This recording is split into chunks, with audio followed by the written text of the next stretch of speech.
अवैध दारू बाळगणाऱ्या हॉटेलवर पोलीस अधीक्षकांच्या पथकाची कारवाई।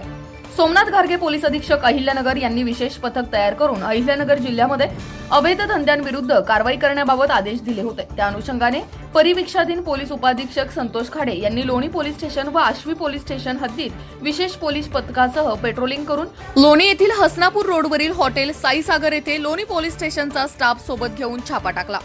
आरोपीला ताब्यात घेऊन त्यास विश्वासात घेऊन त्याचे नावगाव विचारले असता त्याने त्याचे नाव सागर प्रकाश पावसे, वय वर्ष 34, राहणार सोनार गल्ली, लोणी बुद्रुक, तालुका राहता असे असल्याचं सांगितलं।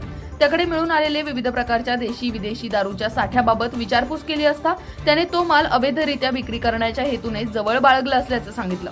त्याच्या कब्जात मिळून आलेला एकूण 1,46,408 रुपये किमतीचा देशी विदेशी कंपन्यांच्या दारू बिअरच्या बाटल्या असा एकूण 1,66,788 रुपये किमतीचा मुद्देमाल ताब्यात घेऊन जप्त केला।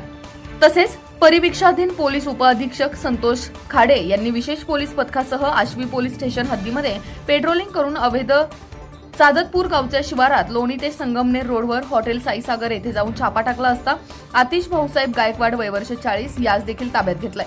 लोणी पोलीस स्टेशन हद्दीत व आश्वी पोलीस स्टेशन हद्दीत 2 ठिकाणी अवैध दारू विक्री करणाऱ्यांवर छापे टाकून एकूण 2,22,178 रुपये किमतीच्या मुद्देमालासह 2 आरोपींविरुद्ध कारवाई करण्यात आली आहे। राष्ट्र सह्याद्री न्यूज साठी प्रतिनिधी युनुस इनामदार।